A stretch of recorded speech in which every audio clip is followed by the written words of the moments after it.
Thank you very much, ladies and gentlemen. Welcome to the latest in our In Conversation series and the first event of 2018. My name is Philip Cowley from the School of Politics, and I'm delighted to welcome Sam Gyimah, who is the MP for Surrey East and the Minister for Universities and Science. When he was invited, he wasn't the Minister for University and Science. So I can assure you I was possibly the most happy person during the reshuffle, maybe other than Sam himself. Before that, he was Minister for Prisons and Probation, he's been Minister for Childcare, Constitution, he's served in the Whip's office and as Parliamentary Private Secretary to David Cameron. The format for tonight's event is exactly the same as in previous events. We are going to have a chat, and after that we will open it up to Q&A from the audience. I make this gag every time. Nobody gets it, nobody laughs, but I'm going to persevere.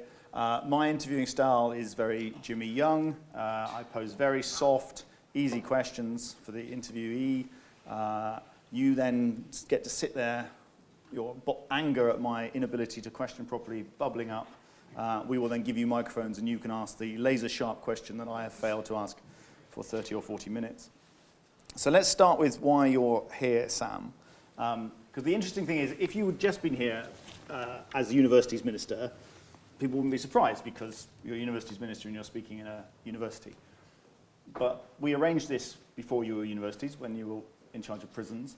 And unlike other events so far in the series where we've gone and asked the people, would you come here? And I didn't cancel. In this case, you asked us, could I come and speak at the university? So what was making the prisons minister want to do a tour of British universities?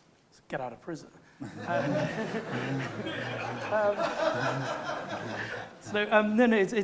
It's a fair question.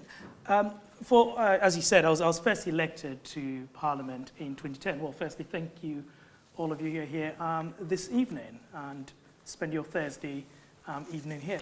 So I was elected in 2010, but throughout my parliamentary career, I've always been interested in engaging what I'll call young people in politics.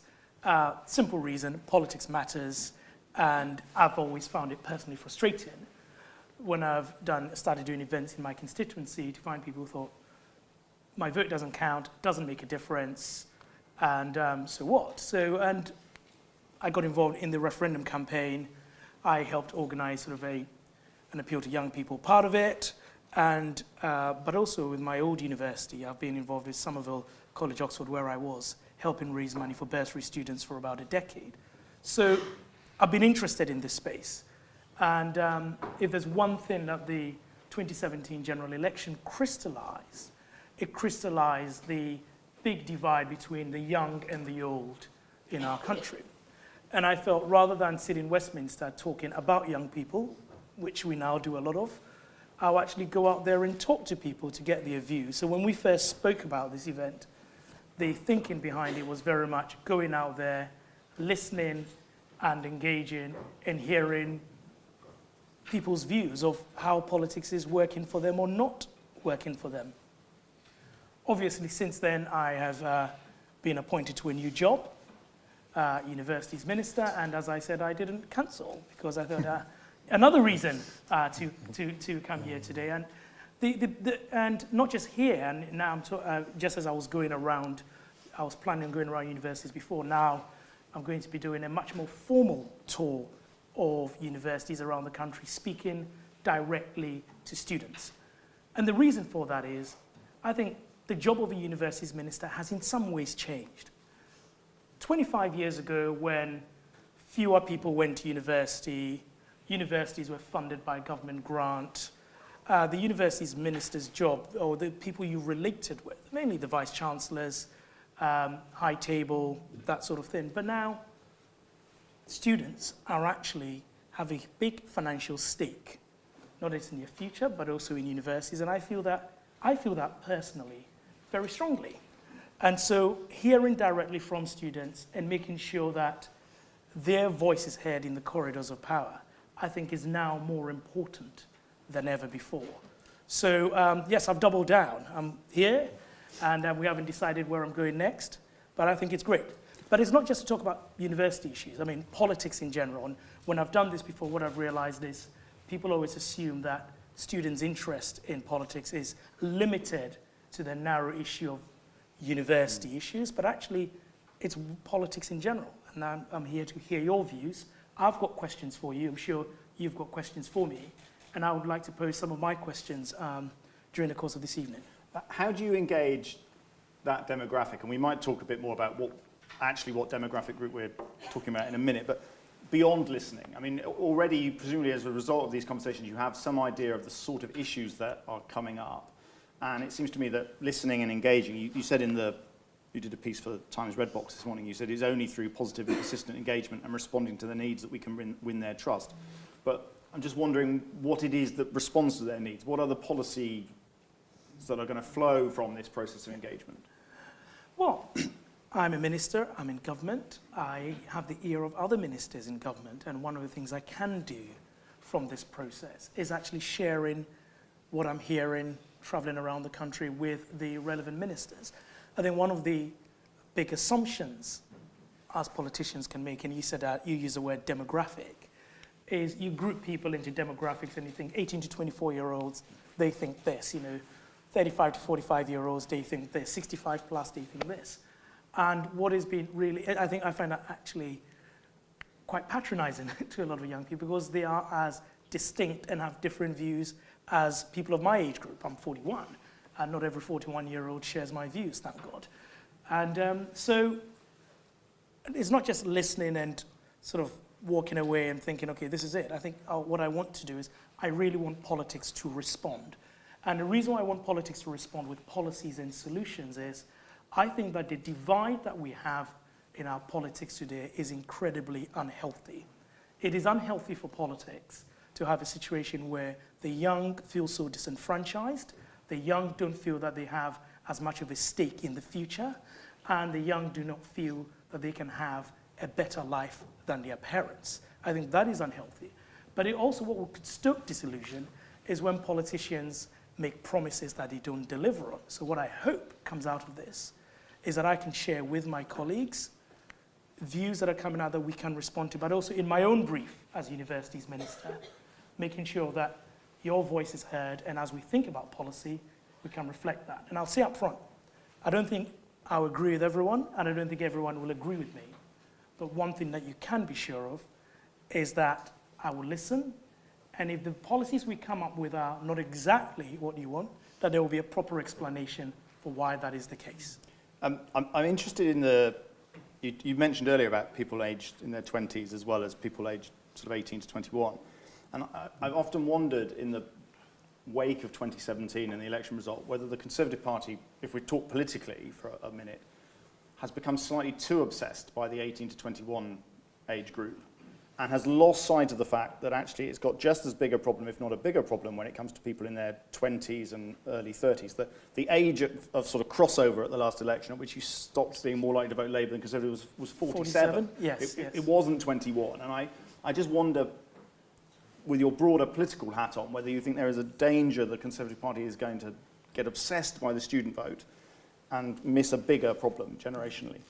I don't think there's an obsession with the student vote necessarily or any demographic. The way I see it is if you want to represent the country, you've got to speak to all parts of the country. And if you want to call yourself a one-nation government must aim to speak to all parts of the United Kingdom, but also speak to and have policies for all the different groups of people in the country. You're going to deliver for everyone. And specifically, if you look at kind of where we are and I think why the young, for me, is particularly important is you can't really talk about building a future for this country without speaking to the very people who are going to live, work, and deliver that future. And that is the young, not just 18 to 21-year-olds, but people who are 25 now. They are going to deliver that future. So they've got to be on board with whatever vision, if that vision is going to be meaningful. We'll come on to universities in a bit more detail, but I read in your Red Box piece this morning, I was reminded of a memo that Stephen Gilbert, who was then working in Number 10, wrote in 2014, which he addressed to David Cameron and George Osborne, if anyone remembers David Cameron and George Osborne.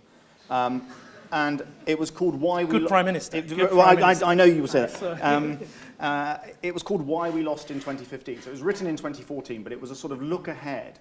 And it was a note saying, look, if we lose in 2015, here's the reasons we will lose. And it identified conservative weakness amongst women, amongst non-white voters, in urban Britain, and a sort of more general loss on values. And it seems to me that on almost all of those, the Conservative Party has made almost no progress since he wrote that memo. And now on young people, you've gone backwards in a situation in which 2015 there wasn't a particular problem with young voters. So it seems it's quite. I understand the desire to engage for the good of the country, but politically this strikes me as quite a dangerous position for the party. Of course, it's not healthy for us politically to be in the position in which we are. And I think the issue with young people hasn't just been a Conservative Party issue.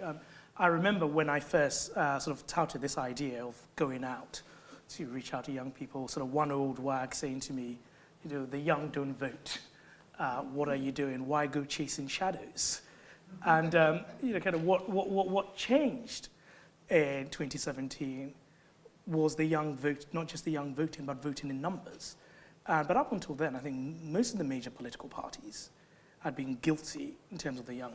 Now, the challenges with different groups that the Conservative Party has are quite well documented. You mentioned the young, sort of BAME voters in some respects, yes. But I think that what we need to do in terms of what these elections communicate, really reach to people in terms of our values. And I think whether it's values that are universal and rather than specific policies necessarily. And we do have a work to do, but I'm not just saying that here. I think the party recognizes that there is work to do and there's a lot going on to do it. And yes, politically, we've got to get it right, but it's also about legitimacy and a mandate. We've got to get it right too. This next question is going to sound facetious, but it's not meant to be facetious. I just wonder if there... No, when I'm facetious, you'll know I'm being facetious. Are there any similarities between the prison's brief and the university's brief? Right, okay, discuss. Yeah. I just wonder, as a minister coming into a role, yes. I mean, functionally, are there any differences? Well, no, it is a good question. You know, the way reshuffles work is you get a telephone call, and you know you're told to if you're told to walk up to Downing Street through the front door, you think, okay, I'm not going to get fired, you know, because otherwise you wouldn't be asked to come through the front door, and you sit in front of the Prime Minister, and the Prime Minister says to you, you know, Sam, I'm pleased with what you're doing here, and now I want you to move to a different department, which, as you rightly point out, on the face of it, looks like a completely different department to the one that you've been involved in. There are similarities, two of them, at a personal level, from a personal perspective, and why I'm in politics. Why I'm in politics is to help people make the most of their lives. And when I say that, it's because I know my own life and education made a big difference to me. I mean, education makes a big difference to everyone, but when you are brought up by a single mother in Ghana, it is not the sort of thing that you expect that during the natural course of your life, you'll be sitting in front of Professor Philip Cowley grilling you about politics. And it's because of It almost sounds like an argument for not going to university. And education made a big difference. So why am I in politics? You want to do this. And I think in both prisons and certainly education, I have been in education before, the prime thing you want to do is you want to help people make the most of their lives.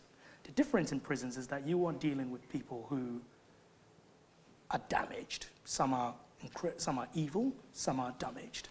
And I always believe that prisons magnify and reflect the problems in our society.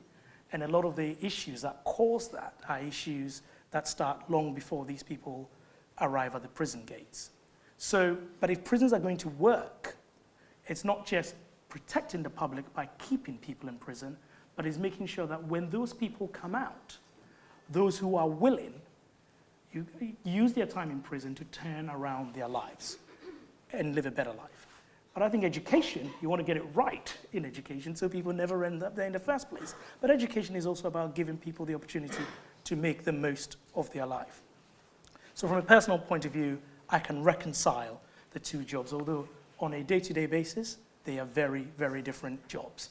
And I'm not on Riot Alert, for example, Yeah. which you are if you are Prisons Minister most of the time. But in terms of government, as you go through different departments, you develop the skills of being a minister in a government, working your way around Whitehall, knowing how to get things done, working with civil servants. And sometimes, actually, the more briefs you do, the better you get at it, because you test yourself in quite different environments. In prisons, as I said, it's a very operational role. You are working with people who, you know when the prisons are going to get locked up.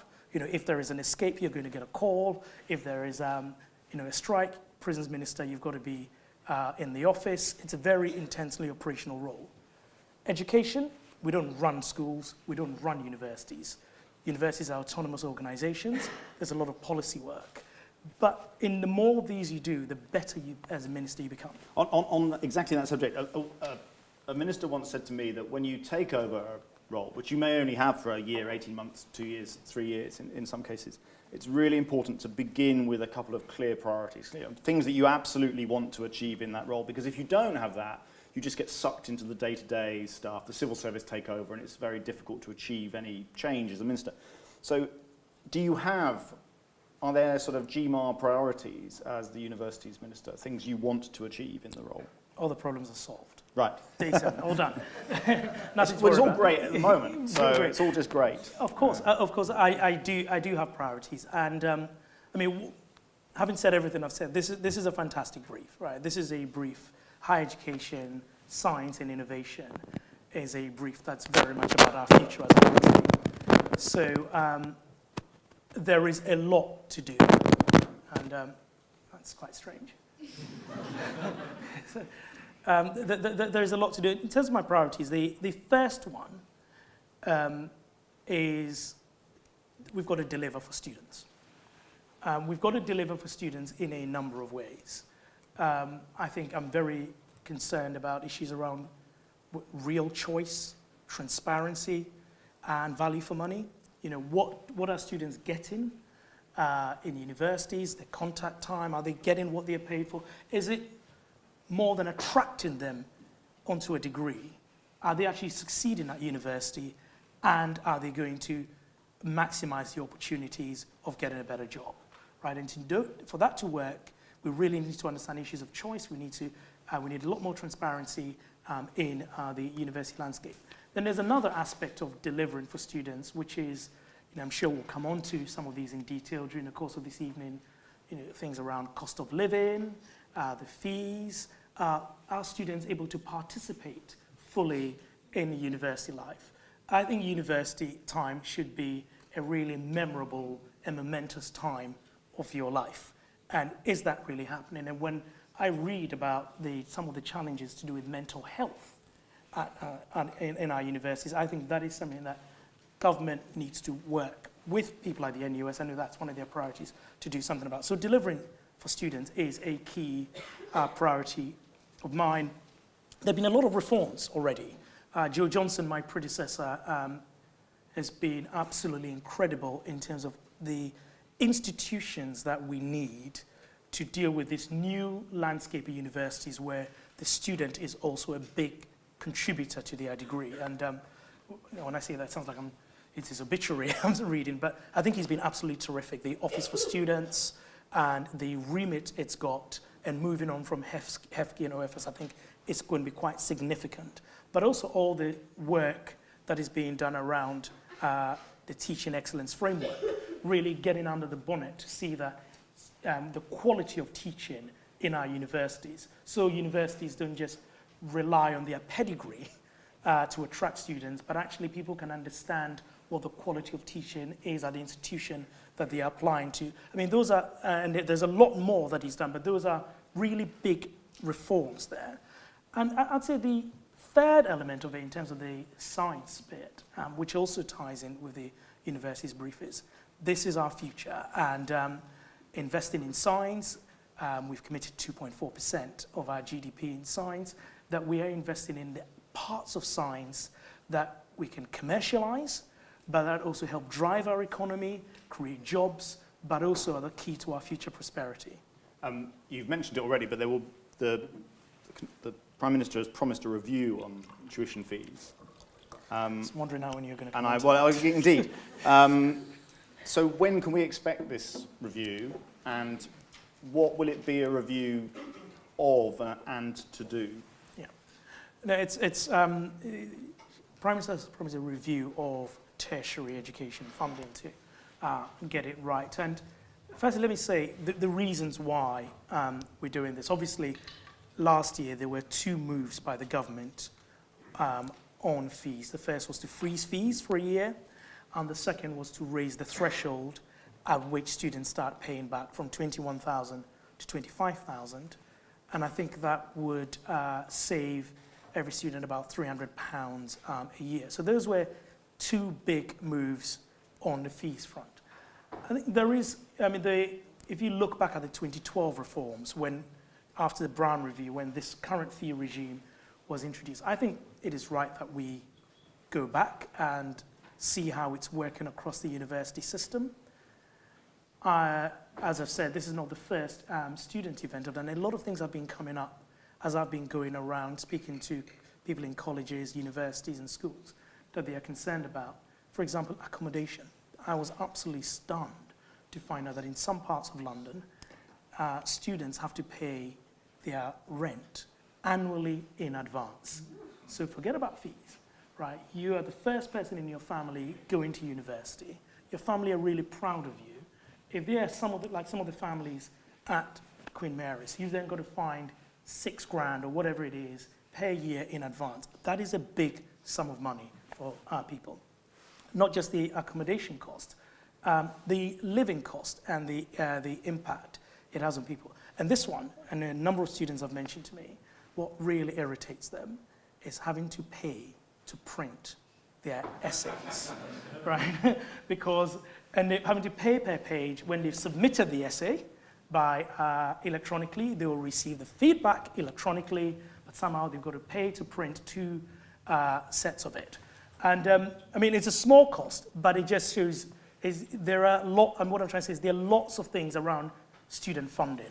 Fees, living costs, and everything. I think it's good for us to look at it all. But is there going to be a review of student finance? Because making students pay to print essays is one thing, but I can't imagine you're going to start telling us we can or can't. Of course not. But what you can do is review student finance. And the point I was trying to illustrate is that the case for reviewing is that when you look at and when you talk to students directly, there are a lot of issues in play, not just fees. Okay, so let's accept the case. Yes. For reviewing it. When are we going to get it? The review that we've been promised. I am not going to share that with you today, but there is a review coming, and nor am I going to tell you what the terms of reference will be. But I think that it is a positive move for us to be thinking, look, this regime came into place in 2012. There are things that are working well, and we shouldn't forget what is working well. For example, sustainable funding for universities was one of the objectives. The other objective of the moving up to £9,000 was to make sure that it was fairer. The funding system was fairer, and it meant that students bore a part of it. Now, whatever Comrade Corbyn will say, I don't think we're going to go back to an era where students do not contribute in any way to their fees. And this is very important. The politics of tuition fees has always been high profile. And in my experience, every time a party has been in opposition, they have promised the earth. And then when they've gone into government, they've done the complete opposite on fees. We did it as Conservatives. When Conservatives were in opposition, they voted against Blair on fees. The Liberal Democrats promised to abolish fees in opposition, then got into government, and then increased fees with the Conservatives. And I see the Labour Party doing the same thing. The politics here is one in which I think if we're not careful, we stoke disillusion among students. I think it is right to look carefully at how the current system is working to make sure that it works best for students, but at the same time, we shouldn't stoke disillusion. So, okay, I appreciate you're not going to tell me when it's coming, and you're not going to tell me the terms of reference.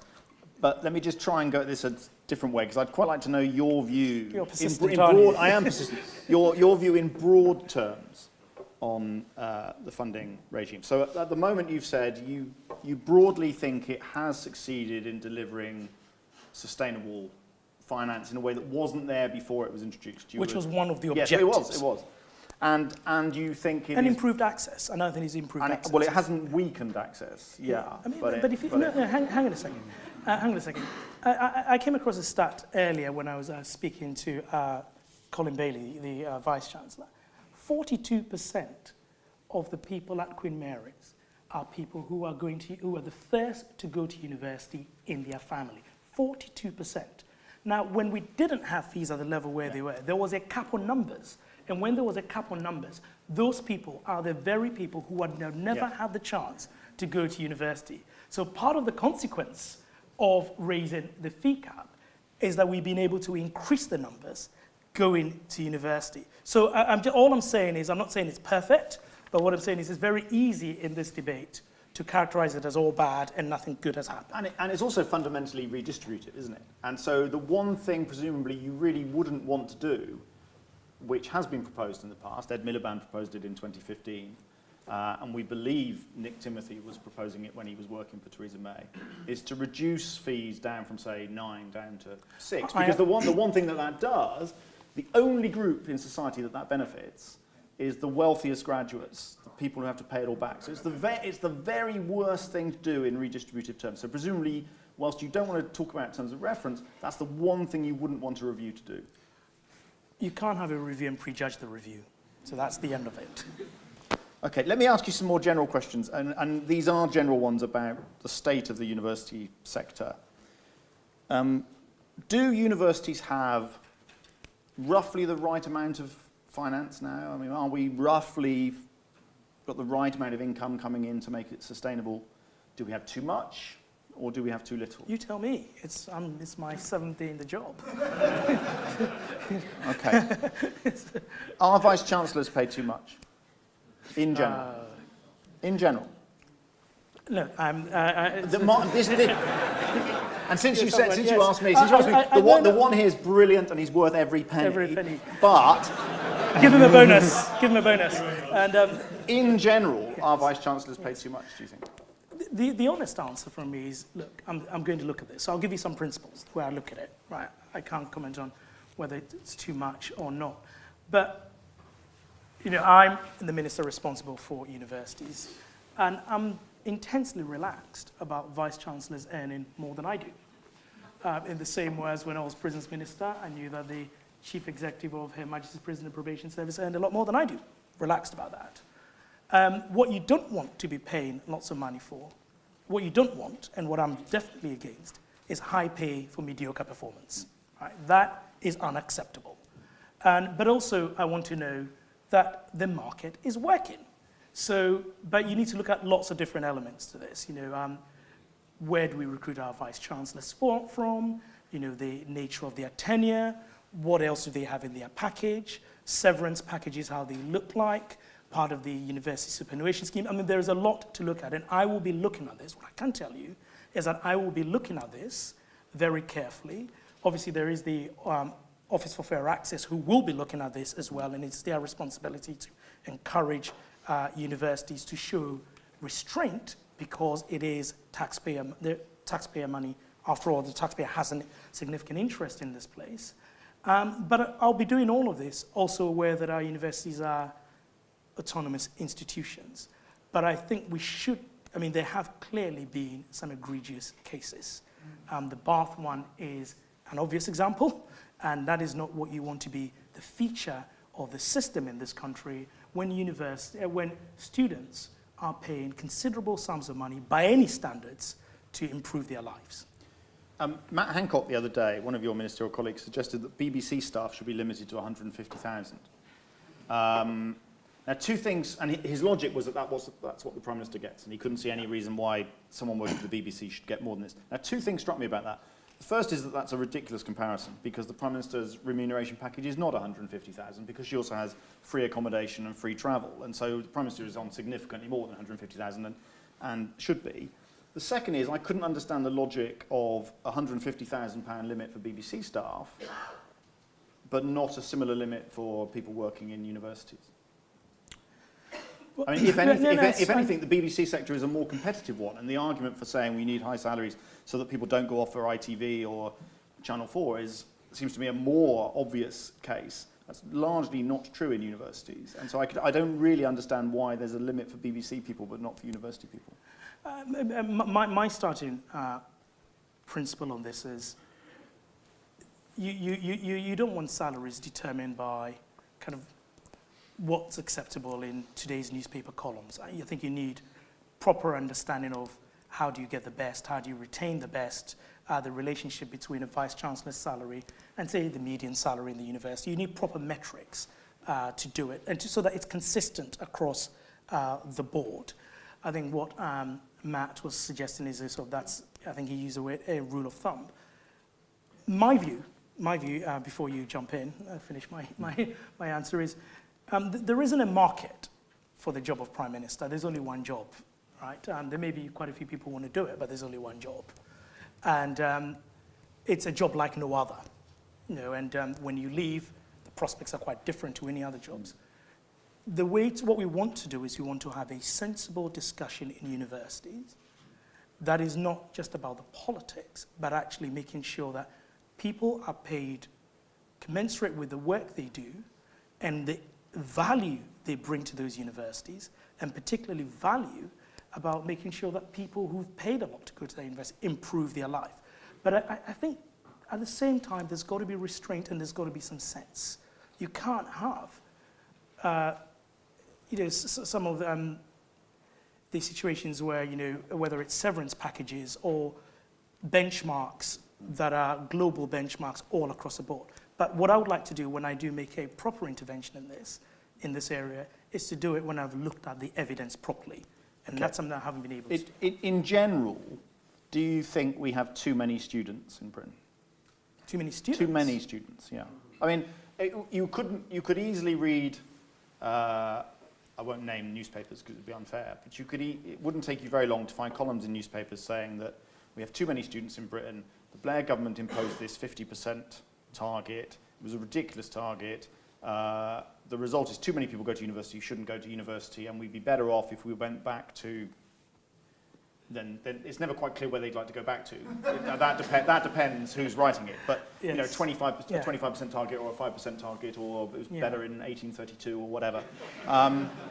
So do we have too many students or roughly the right number of students? Well, I think you don't want to be putting limits on aspiration. Right? That's very important. But you also want people to be going back to you asking about my priorities, you want people to be aware of the choices in the market and whether they're doing the right things for them. And so, for example, in the UK, we haven't championed alternatives to university education in the way that we could do, for example.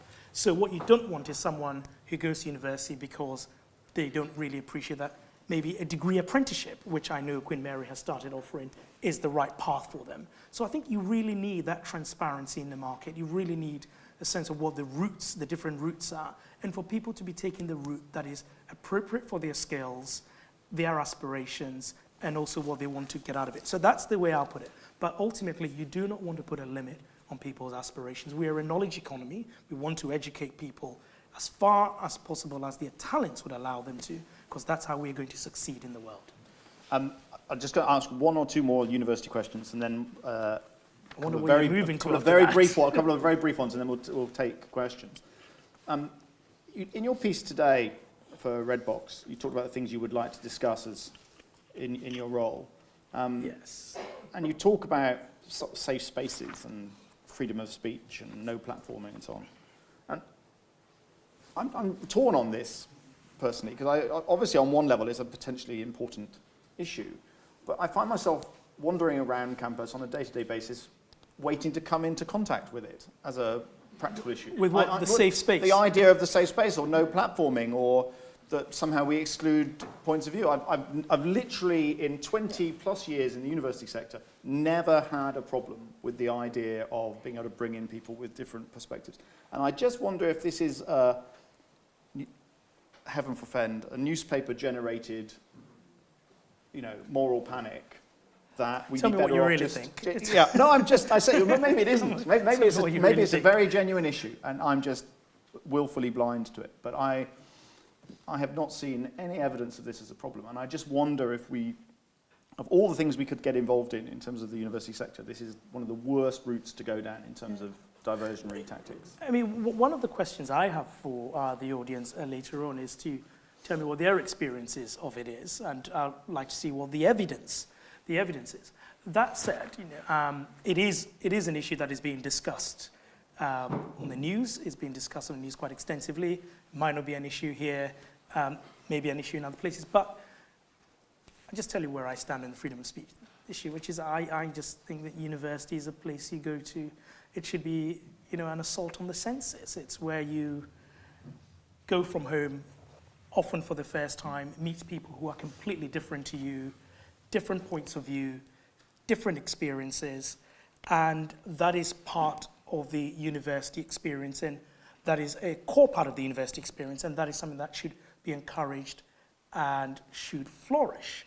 I think it would be a tragedy to have the kind of censorship that some US universities have become known for, but at the same time, you don't want the kind of baiting, free speech being an excuse for the kind of baiting that you get from the likes of, Milo Yiannopoulos, for example. You don't want that, because that is, I think, you want free speech to be within the law, but also conducted in a civil and graceful manner. Can you give us any benefit? I mean, you were on the Remain side during the referendum. Can you identify any benefits for the university sector of us leaving the EU? I was on the Remain side. I campaigned for Remain, and this is not where, obviously, I wanted to be. I campaigned for Remain because I thought leaving the EU would be costly and complicated. But the referendum has happened. And I think trying to refight the referendum... I'm not asking you to refight it. I'm just asking you to give me a benefit of us leaving the EU. So can I answer your question? So I think what we've got to do is we've got to look forward. And in terms of the university sector, certainly if I look at the science part of my brief, we are a global powerhouse when it comes to science. And we will still do very well in post us leaving the EU in the areas of science research, in the areas of R&D, because we are a centre of excellence as a country. And that is great for and very important for the university sector.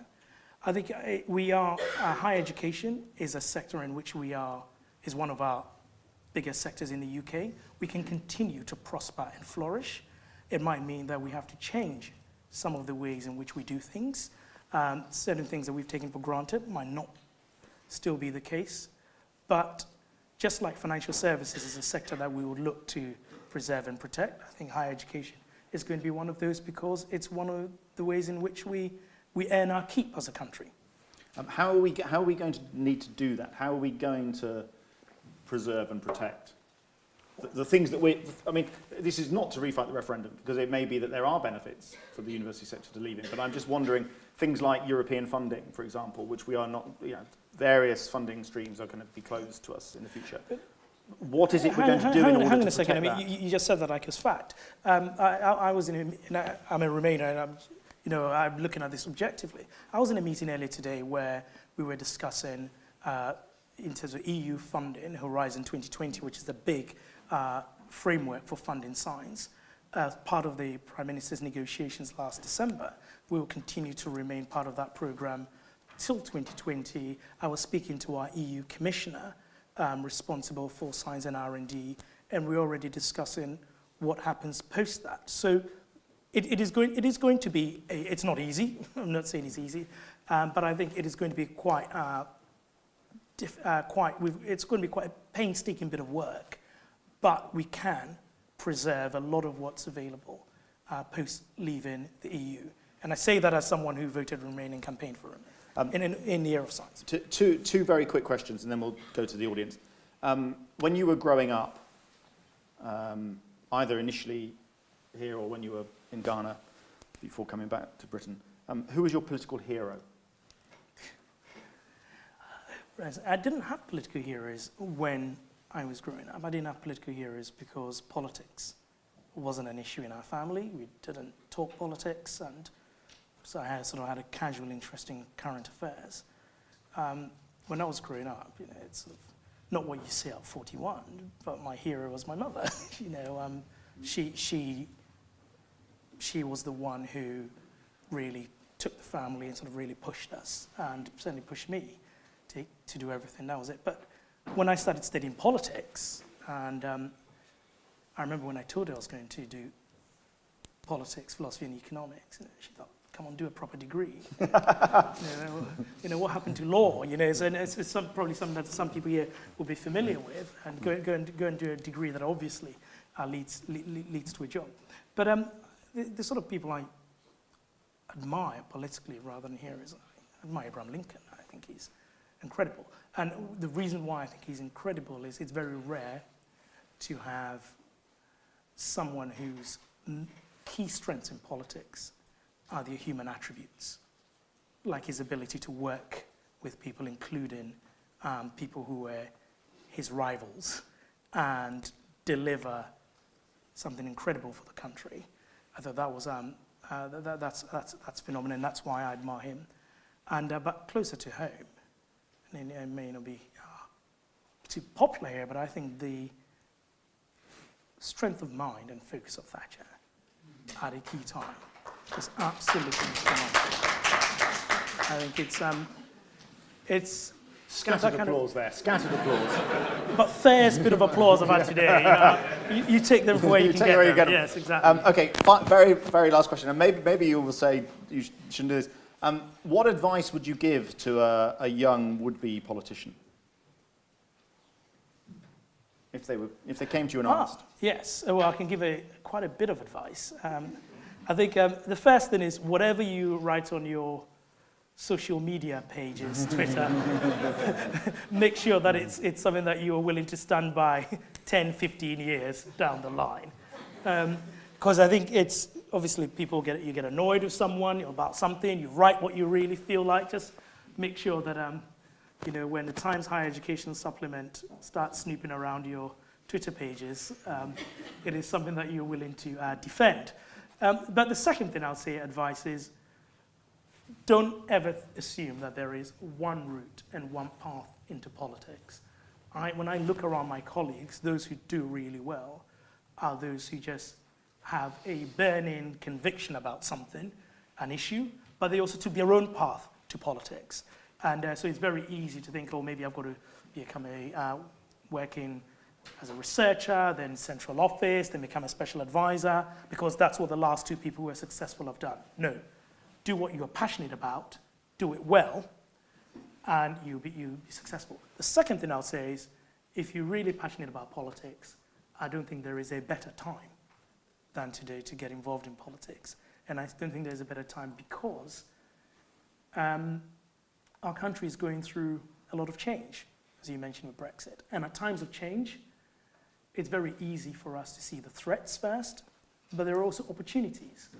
And I think that the young are evidently always more adaptable, more flexible, and able to seize those moments. So if you're passionate, it's not even just politics. I mean, if you want to be an entrepreneur, whatever it is, I think now is the time. Okay, well, now is the time for questions. That was sort of Radio 4 link there. I believe we've got some microphones. At least I hope we have some microphones. I'm looking for where the microphones are. Thank you. And the first hand I saw was the bloke in specs there, and then take the bloke in specs about halfway up on the side there. Now, two things before we do. Normally I would say, just ask a question, please, not a statement. Sam foolishly has said he would like to hear what students think. I think he's going to regret this. I think in response to my question. But, as well as if you're a student here and you would like to say there's something that bothers you or concerns you, then please take this opportunity to tell the Minister. If you just want to ask a question, that's great. We'll take 2 questions together and then we'll take another round after that. So please, sir. Thank you for your talk. I think you tried to neutralise this question with your discussion of Twitter. But I would like to hear what you think about the appointment and early retirement of Toby Young. Boom, boom, that was going to happen. Yeah, well, someone whose solution to questions of student diversity appears to be Gen X. He was appointed on the 1st of January. Happy New Year, everyone. But he was gone within a fortnight. And I wonder whether you think this was a cock-up or a conspiracy in terms of government appointment. Do you think that this suggests that the current Tory government is feeling so under threat that it's adopting Trump-style appointments as trolling? Or do you think this was just a complete error? Okay, and question there, please. Eduardo da Costa, student. My question has to do with mental health. And I was wondering why Student Finance England seems to find it especially advantageous or especially it might come out because of it personal, but they find it especially time to discriminate so heavily against people with mental health as opposed to those with physical health reasons coming back to university and trying to continue their education. As someone who suffered from this discrimination, I was wondering what you have to remediate the disjunct between these 2 categories. Okay, so Toby, if you want. Toby Young, look, those views of Toby are unacceptable, and that's why he's no longer in the job. And I think that's, as far as I'm concerned, is the end of it. You go on to make a series of jumps in your argument around Tory government, Trumpian politics, etc., etc. I think what the Toby Young appointment or failed appointment shows is that make sure that you go through people's Twitter profiles and tweets very carefully next time. And as far as I'm concerned, that's the end of the matter. It's the Office for Students is a 15-person board. There are 14 people on the board, very capable. It's a very diverse board. They've got a wide remit. They're going to be at the centre of holding institutions like Queen Mary's University London to account on behalf of students. And I would want to focus on that rather than Toby Young, who's no longer on the board. And it's not because I want to neutralise the question or anything. It's happened for my time, and I just want to move on and do the job. And a question about mental health. Yeah, I mean, mental health, I know, is a big issue. Well, it is an increasingly big issue in the country, but also amongst students. What I want to do is actually understand some of the issues that are driving it in terms of our well-being of students.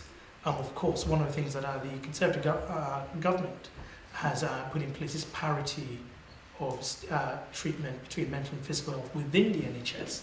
But there is clearly something about the student experience that is driving the increasing levels of mental health problems that I want to get to the bottom of. The other aspect of it is I think I saw a piece of research from the Children's Commissioner on the impact of social media on people's mental health. And one of the things that I've been reflecting on, and certainly as I sort of do this job, is what the social media companies can do in this area. So if you take, oil or mining companies, they have to behave responsibly as part of their job. So there are negative consequences of drilling. They have to step up and deal with some of those negative consequences as part of their license to practice. And I would like to see more from social media companies as part of their responsibility. Not a nice to do, but something that they ought to do. But it's a big topic, in other words, but it's something that I'm very conscious of. And if I'm going to do what I've set out to do, as in be as much a minister for students as for universities, then it's something that I'll have to move quite quickly on and do something meaningful. Okay, let's see some more hands, please. The woman in there with the sort of scarf. Yes, the one waving there. If we could get the mic to that lady there, please. Yeah, just thank you. And yeah, this woman here, down third row, right on the end. Yeah, please. Hi, good evening. So my question is about sustainability and universities. The relationship between the two. About University admission and social mobility. So George Johnson quite repeatedly used the increase in university admission since the Tory government, essentially, about the increase in social mobility. Whereas my question to you is, do you think there's a correlation between social mobility and going to university still? And then that links to how would you as university minister communicate the opportunities of alternatives to going to university across it nationwide?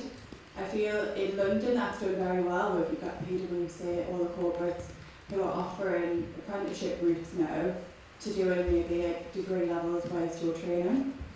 But I don't feel as if across the rest of the country that is communicated as well as quickly.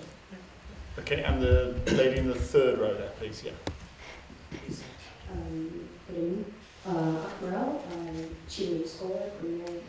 Question is regarding if there are any alternatives are existing regarding the first deposit payment for students at the beginning of the semester, at the beginning of the school in general. And payment of alternative regarding the first payment to secure the place at the university. On the top of the discussion you have regarding the accommodation, the student need to pay like half year in advance before the school, or like for an entire semester. So, if there are any alternatives that exist to secure the place except the first payment that student need to make during the 1 month's period? Yeah. I think I might pass your question on to Phil. I'm assuming that you, because I'm not sort of familiar with that specific situation. But on social mobility, I think that's a cracking question, which is, are people actually pursuing the routes that are best for them in order to do well in life? And I think that is important. You don't want to put a limit on aspiration, but you also want to make available multiple routes so that people can genuinely choose the post-18 route that works best for them. And I think there is a lot more that can be done and should be done around alternatives to university, but also a sort of more scenic route. So some people, the degree apprenticeship route I think is particularly interesting. That's 4 years rather than 3 years. Options that involve some work experience. Then there's a lot more that can be done in this space to make social mobility a reality. Because different people have different skills, they have different interests, and our education system should cater for all of them. I think it is, however, good though that today someone from a disadvantaged background is 50% more likely to go to university than they would have before, so that university is no longer the privileged path for a very few people in our country. I think that is good, but there's clearly more work to do to make sure that there is real choice in the system that people can pursue and do well for themselves in life. Could we just stick on mobility just for a second longer? Because there was a line in the Conservative 2017 manifesto, in one of its more philosophical bits, rather than the vote-losing bits. It was one of the... And it said, if you are a white working-class boy, you are less likely than anybody else in Britain to go to university. And at the risk of saying who's looking out for the white men, will someone not give them a break? If you are a white working class boy, you are less likely than anybody else in Britain to go to university. And that aspect of social mobility in terms of driving up participation from disadvantaged groups, I mean, is that a concern? It is. I think you're spot on. I mean, you try to be self-deprecating about it. I think it's the relatively low attainment levels of white working class boys throughout our education system is a serious challenge we've got to get to grips with. It's not just university. You see this if you look at Key Stage 2 results, if you look at GCSE results, A-level results, they lag significantly behind a number of all the other groups. And I do not want anyone to assume that when we talk about social mobility, we mean any other ethnic groups, but at the exclusion of white working class boys. I mean, that is something that is a serious problem, and we've got to talk about it. The other issue with mobility, and you mentioned that non-university routes, so things like or non-degree routes. So I'm looking out. Yeah. So Okay. who's looking Okay. out? Non-degree routes. I mean, I hear this conversation a lot. People saying we need more apprenticeships, and too many people go to degrees, and we should get more people onto apprenticeships. And I get it as a philosophical argument, but it's never middle class people saying it. It's never going to be the middle class kids who get pushed down that route, is it? And the reason that the Blair government went for this 50% target was, however slightly artificial it was, they knew they were already attaining that amongst middle class kids. The only way to get real attainment amongst working class kids was to have this high target and drag up the numbers. And so I'm always slightly concerned when people start talking about alternate routes, that I know exactly who's going to end up going down those alternate routes. And it won't be the working class kids. Or rather, it won't be the middle class kids, it'll be the working class kids. So the participation rate may go up, but you won't be getting genuine working class participation in university. Well, 2 points. I think if we look at across our university sector as it stands, there are different types of universities, and some of the best universities are the ones that are very focused on what they do. And there are universities that are terrific at getting people into employment with the courses that they deliver. Not every university in the country is a research-led university, but that doesn't mean that they can't do a good job. In the same way as we can have different types of institutions in our landscape that are delivering for the students. And I think that is what I mean, rather than saying there is something else. I mean, you want the right institution. If I really want to do, say, business management, I might actually decide that Queen Mary's is not the best place for me, but I want to go to somewhere else. If I want to do, if you want to do a lot of engineering stuff, go to Coventry. It might be a lot better for you. So that's what I want to see, that way you have universities really specialising and focusing on outcomes, and not outcomes in terms of what happens in the workplace. And one of the things, if I was going to university today and you're looking at the landscape and you mentioned middle class kids would do well, but working class kids wouldn't. Where do you go to tell, if there is a degree course, what the employment likelihood is, and what type of jobs other people who did that degree got, and what they earned? It's not there at the moment. So how is choice meaningful if this matters to you and you can't figure it out? So I think there is a lot we can do, not just in terms of institutions really focusing and doing different things across the landscape, but also making information more widely available so people can make informed choices. Because the middle class kid would know, because they've got, to use that awful phrase, the social capital. And I want it to work better for actually the working class kids. I'm not ignoring the second question down here. It's just I don't know the answer to it either, and so it seems to me we might be better off talking about it after the session's over, rather than both of us trying to answer based on complete ignorance.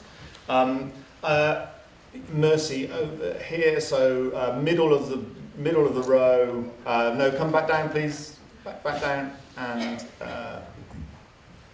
no. Come back down, and then along. Yeah, Mercy, wave furiously, please. And then we'll take the bloke with the beard up there. Mercy.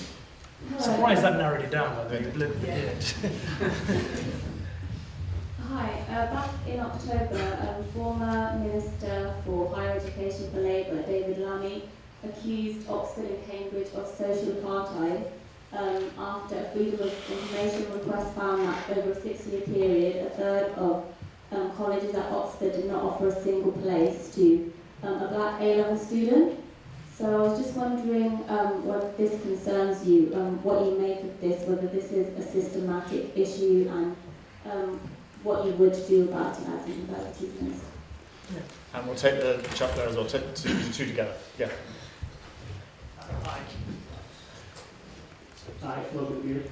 I fear that my question is slightly more pedantic than the others, but earlier you said that it's important to invest in the parts of science that can be commercialized, but that will also deliver economic prosperity. So I became a social science in our previous conversations with your predecessor and others involved in changing research architecture. They've spoken about the absolute vital importance of the social sciences in helping drive this agenda. So my question to you is, how do you envision incorporating social sciences into addressing your brief and into addressing the priorities set out by the government in the science agenda, specifically related to the industrial strategy and some of the great challenges? Great. So the social apartheid question to David Lammy. So I went to Oxford. I went to Oxford 20 years ago, so a long time ago, and there were very few people like me when I turned up there. But what I can say, and have been involved, as I said, with my college since I left, helping raise bursary funds. One thing I can say, certainly from my experiences, there isn't a conscious attempt to not recruit people from black and minority ethnic backgrounds. They value excellence, and I know that they want to recruit the best. I do, however, think that we've got to do more to show people what the rules of the game are, right? And sometimes by the time you arrive at the potential to even get an interview, it's too late. And how do they evaluate UCAS forms? Not just how you perform at the interview. You've got other kids who are probably preparing for this since when they're 13. If they go to somewhere like Eton. So I think more needs to be done to show people from non-traditional backgrounds the rules of the game and to getting into these top universities.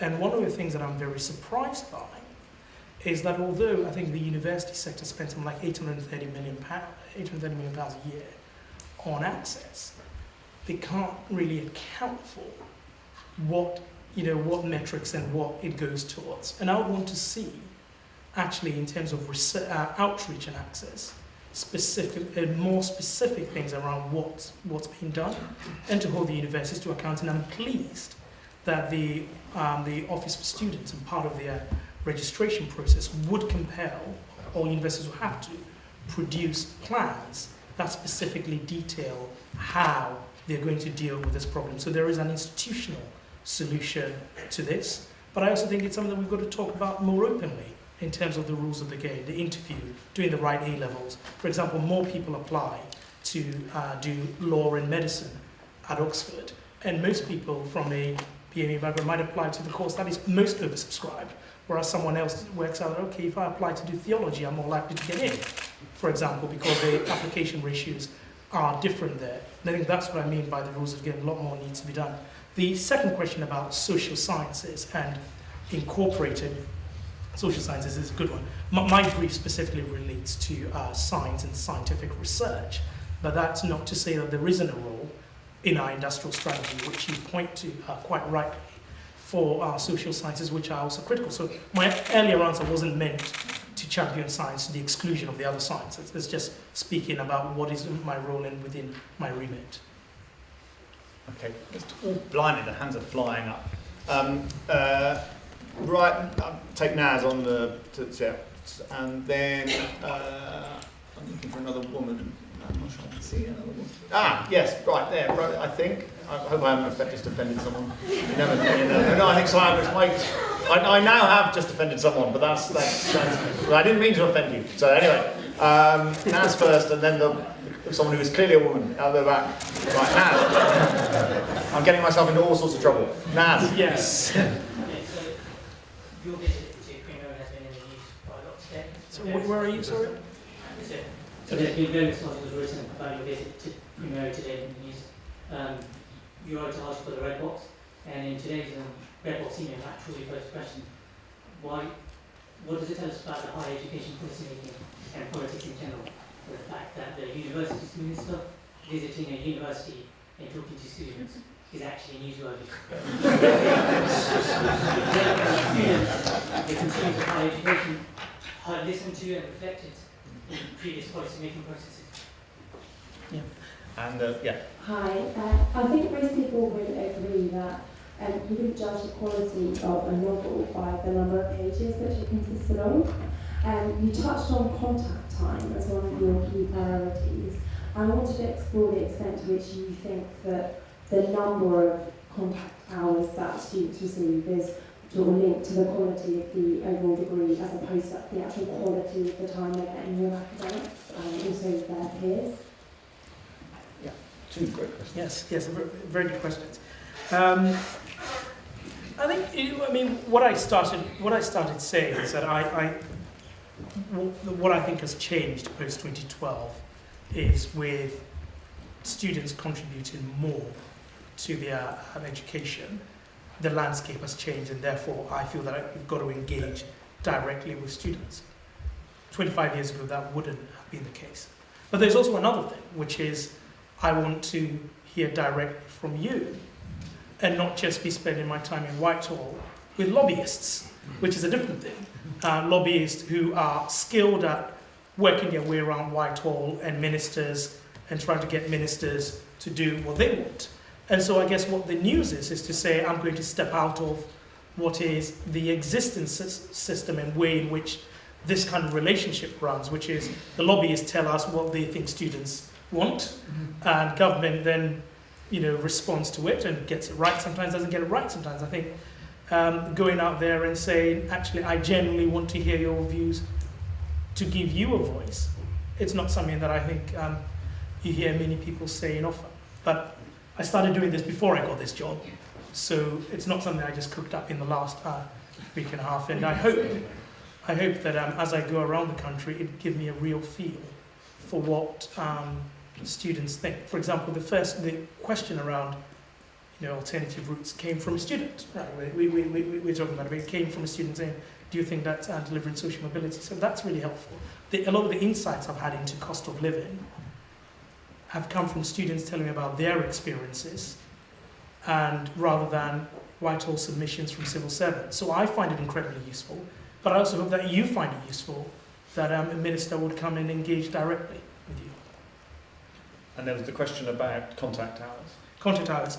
Yes, I totally understand, and I'm not being prescriptive, and to be honest, I think the last thing you want is for the university's minister to try and say what the right contact time is, what should be in the curriculum or anything like that. It's not my place, and I'm not that enlightened to do that. But it is right to have a framework within which universities can be held to account on behalf of students for. So universities have responsibilities towards their students, and someone has got to make sure that those responsibilities are adhered to. And contact time is one of those things, but this is again detail that the Office for Students will be looking at. And I am very pleased that there is an organisation that will exist to champion the interest of students. That's the big point. The question, though, as I understood it, was a sort of combination of, when you talk about contact, there's quantity, but there's also quality. So let me give you the obvious problem with contact hours, without sounding like the sort of moaning academic, a role which I can play very well. But I thought you were doing it now. The easiest way to drive up, the cheapest, easiest way to drive up contact hours is to have lectures. Because you can ram 200, 300, 400 students in a lecture hall, they all get an additional hour. If you do seminars, it's much more expensive. You've got to have groups of 12, 15, 20 or whatever in a room. If you do one-on-one stuff or one-on-two, then you're talking 200 staff hours for 400 students. Whereas you can do 400 students, they all get a contact hour in one lecture. What's the least effective way of teaching? Lectures. We all know that. All the evidence says the least effective way of teaching is to ram them into a lecture hall and talk at them for an hour. But we are kind of nudged in that direction. Not here, because this is a wonderfully run, enlightened institution, which would not do that.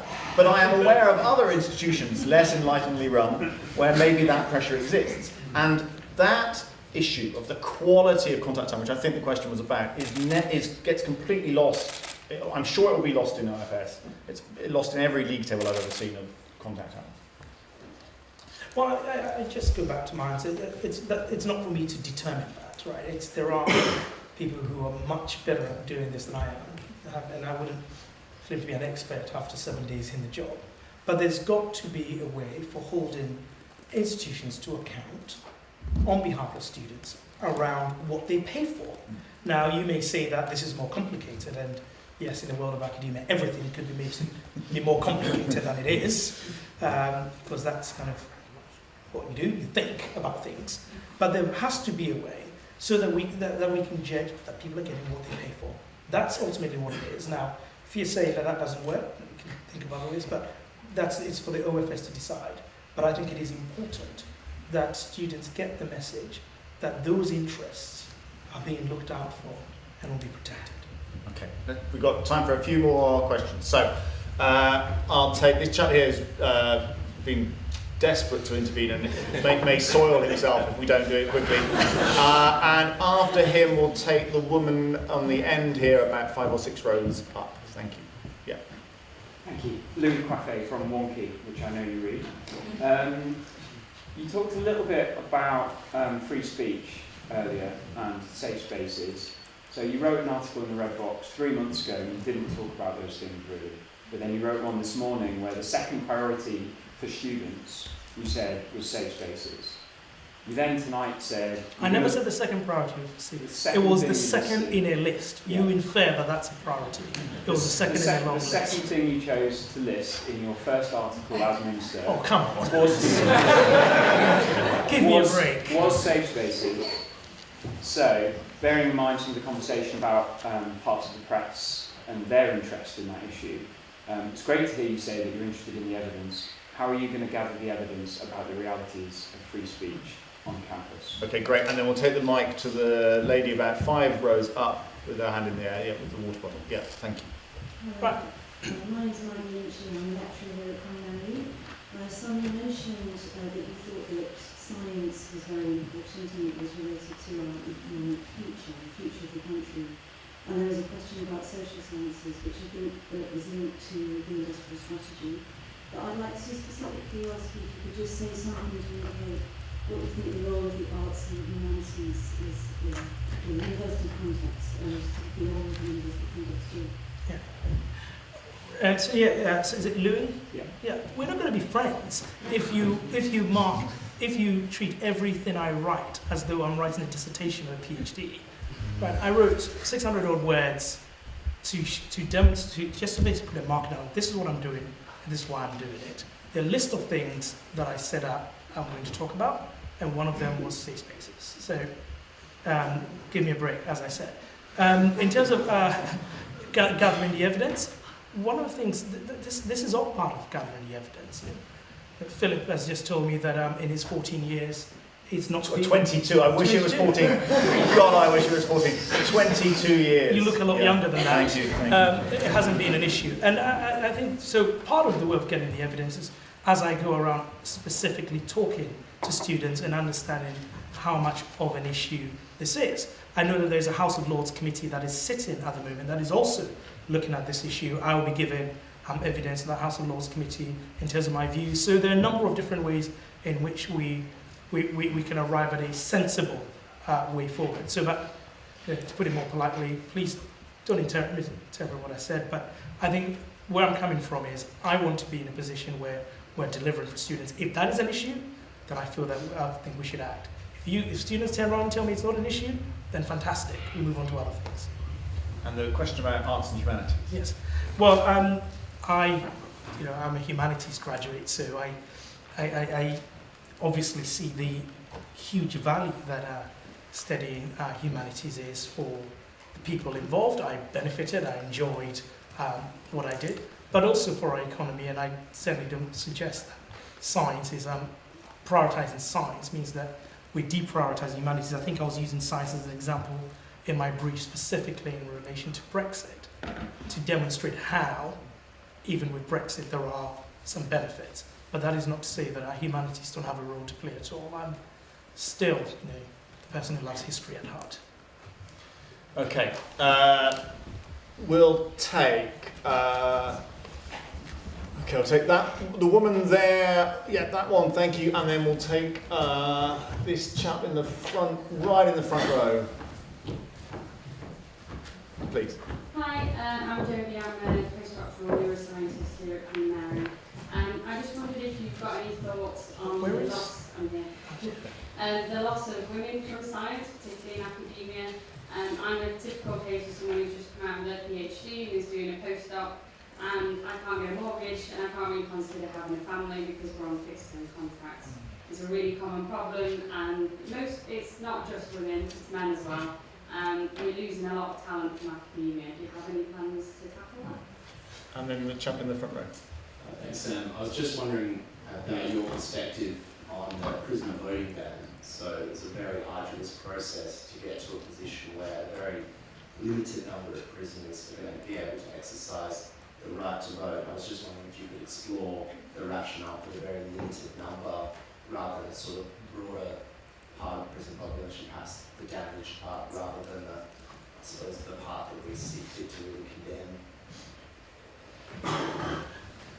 condemn. Women in science, perennial issue, and it's something that I'll look at it when I get to it. I know that there's a lot of work being done in the Department for Education to get more women studying science A levels and to deal with this. These are one of those issues that you've got to start dealing with sort of much earlier on, rather than sort of complain right at the end that, oh, we haven't got enough women doing science PhDs. So that is part of a long-term work. But specifically, if there are issues to do with women who are qualified scientists continuing to work in science, I'm definitely prepared to look at it, and I can have a conversation with you afterwards. On prisoner voting, I think what is happening is that a very small number of prisoners who are on release and temporary license could be eligible to vote, and that is the change that the government is pursuing at the moment. I think that is fine. I think it is just about the right line of what the public would accept in terms of public confidence. I don't think there is any appetite on the part of the British public to have prisoners being given the right to vote, and I'm very sympathetic with that. Okay, we've got time for two more quick questions. So I'm going to take chap right in the middle here. Yeah, Simon, your time has come, your moment in the sun. And we will take, go on.